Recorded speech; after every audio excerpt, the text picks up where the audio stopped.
ტრამპმა ახლახან დაამცირა ირანი. მას შემდეგ, რაც ირანულ რადარებზე თავდასხმა ბრძანა, მას შემდეგ, რაც თეირანიდან გაშვებული დრონები ჰორმუზის სრუტის მიმართულებით დაიძრნენ.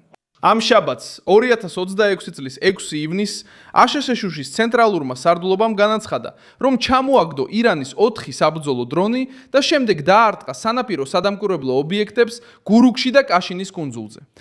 ვაშინგტონმა ეს ქმედება რეგიონული საზღვაო მოძრაობის პირდაპირ დაცვას შეაფასა, მაშინ როცა ირანმა სცადა შემთხვევა ზღვაში გამაფრთხილებელ გასროლებად წარმოეჩინა. რეჟიმმა პროვოკაცია მოახდინა რეგიონის ყველაზე საშიშ წერტილში. სცადა ჰორმუზზე კონტროლის დემონსტრირება და მიიღო სწრაფი, ზუსტი და სასტიკი პასუხი. რას ცდილობდა თეირანი? რატომ უპასუხა ახლა ტრამპმა? როგორ შეიძლება ამ ზეწოლამ შეცვალოს მოლაპარაკება? ახლავე ყველაფერს გეტყვი. თუ მოგწონს ასეთი პირდაპირი და კონკრეტული კონტენტი, გამოიწერე არხი, რადგან აქ ასეთი ვიდეოები ყოველდღე გამოდის. ქმედება დაიწყო მაშინ, როდესაც ირანული დრონები გაუშვეს ჰორმუზის სრუტის მიმართულებით, რომელიც კომერციული გემების, ნავთობის ტანკერებისა და გლობალური ენერგეტიკული უსაფრთხოებისათვის მნიშვნელოვანი ხომალდების მიერ გამოიყენება. ამერიკის შეერთებული შტატების ცენტრალურმა სარდლობამ განაცხადა, რომ დრონები მყისერს ამის შემდეგ ამერიკულმა ძალებმა დაარტყეს ირანის მიერ გურუქში და კაშმირის კუნძულზე გამოყენებულ სანაპირო რადარებს.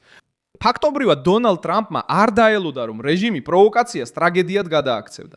მან ბრძანა თეირანის სამხედრო თვალების მოჭრა ზღვის ზოლში.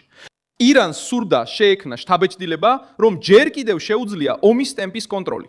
დრონების მანევრი ჰორმუზის მახლობლად მხოლოდ სამხედრო არ ყოფილა. თეირანმა სცადა პასუხისგაცემა კომუნიკაციაში. ირანის სახელმწიფო მედიამ უარყო აფეთქებების შესახებ ცნობები და განაცხადა, რომ ბანდარ აბასში დაპირისპირება არ ყოფილა. შემდეგ კი ირანთან დაკავშირებულმა წყაროებმა განაცხადეს, რომ ზღვაში გამაფრთხილებელი გასროლები განხორციელდა, რადგან ამ ტერიტორიაზე ამერიკული გემები მოძრაობდნენ. ტონის ეს ცვლილება მიუთითებს დაძაბულობაზე, თავიდან უარყოფენ. შემდეგ აღიარებენ აქტივობას, შემდეგ ცდილობენ გაკიდონ იდეა, თითქოს მხოლოდ აფრთხილებდნენ, მაგრამ ვინც გამაფრთხილებელ გასროლას ახორციელებს, დრონს უშვებს და სანაპირო რადარს ამუშავებს, სასიცოცხლოდ მნიშვნელოვან მარშრუტთან ახლოს, მხოლოდ თეატრს არ აწყობს, ის საზღვრებს ცდის. აი სწორედ აქ ტრამპმა ვითარება შემოატრიალა. სანამ მემარცხენეები ცდილობენ გაკიდონ იდეა, თითქოს შეერთებული შტატები უკონტროლო კრიზისში ჩაითრია, რეალურად ადგილზე სხვა რამ ჩანს. ირანმა პროვოკაცია მოახდინა. შეერთებულმა შტატებმა ჩამოაგდეს დრონები, დაარტყეს რადარებს და შეინარჩუნეს ზეწოლა ირანის სამხედრო ოპერაციის გულზე. ამერიკელებს უკან დახევა არ ქონიათ. იყო გააზრებული პასუხი. რეჟიმისთვის წინასწარი ჯილდო არ ყოფილა. ფხისიერი ფასი გადაიხადა იმან, ვინც საზღვაო მოძრაობის დაშინებას სცადა. ტრამპმა კიდევ ერთი გზავნილი გააკეთა, როცა ირანის სამხედრო შესაძლებლობებზე ისაუბრა.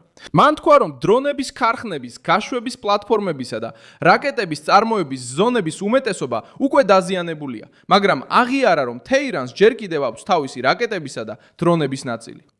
ეს მის სიტყვებს არ ასუსტებს. პირიქით, ეს აჩვენებს, რომ ვაშინგტონი არ აპირებს თავი მოაჩვენოს, თითქოს საფრთხე დასრულდა.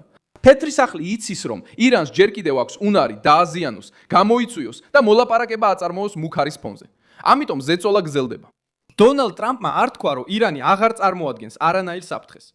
მან თქვა, რომ ირანის შესაძლებლობები მნიშვნელოვნად შემცირდა, მაგრამ ისინი ჯერ კიდევ არსებობს. და როდესაც პრეზიდენტი აცხადებს, რომ იცის სადარეთები, დრონები, ქარხნები და გამშვები დანადგარებები, ის ერთდროულად ორ აუდიტორიას ესაუბრება. ირანისთვის ეს გაფრთხილებაა.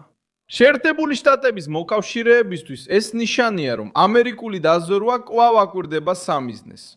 ბირთვული კულისები კიდევ უფრო ზრდის ამ მოძრაობის მნიშვნელობას.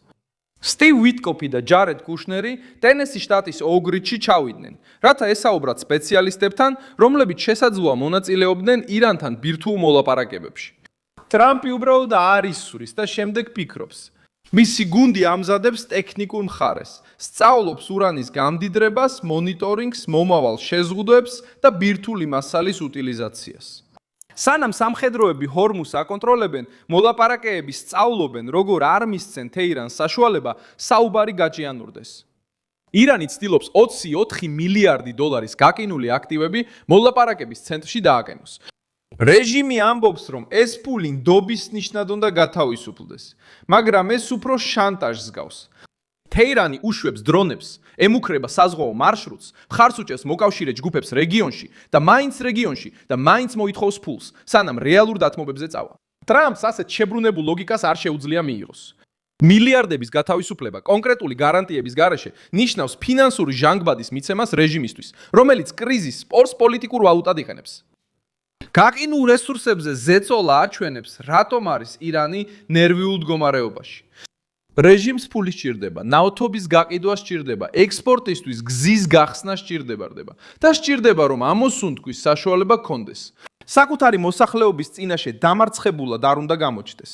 ამიტომ ცდილობს თითოეული მოლაპარაკება ვაშინგტონისთვის გამოცდად აქციოს, მაგრამ ტრამპი პირიქით იქცევა. ის თეირანს აიძულებს, ჯერ დაამტკიცოს, რომ რეალურად იღებს შეზღუდვებს, კონტროლს და უკან დახევას, ამის გარეშე ჯილდო არ იქნება. რეგიონული რეაქციაც აჩვენებს, რომ საქმე სიმბოლურ ფარგლებს გასცდა. მოხსენებები მიუთითებს, რომ ირანმა სცადა რეგიონში ამერიკული ბაზების დაბომბვა და რომ სპარსეთის ყურეში საჰაერო თავდაცვამ საფრთხეების აღკვეთა მოუწია. ეს ამყარებს მოსაზრებას, რომ თეირანი ერთდროულად რამდენიმე ფრონტს იყენებს. რეჟიმი ცდილობს ზეწოლას მოახდინოს ზღვით, რაკეტებით, დრონებით, მოკავშირე მილიციებით და ბირთვული მოლაპარაკებების გზით.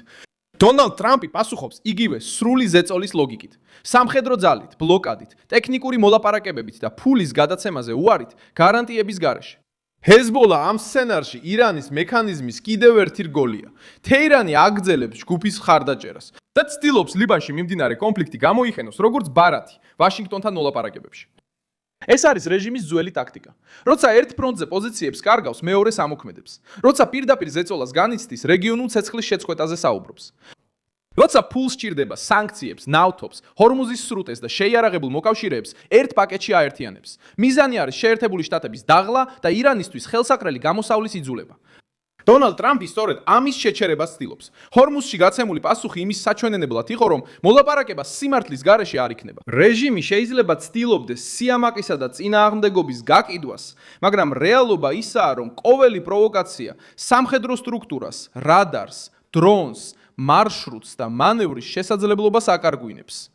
თეირანი საუბარში ჩართვას ფულისა და ძალის აღიარების მოთხოვნით ცდილობდა. ის ჩაერთო მას შემდეგ, რაც აღჭურვილობა დაკარგა და შეერთებულმა შტატებმა მეთვალყურეობის მნიშვნელოვან წერტილებზე დაარტყა.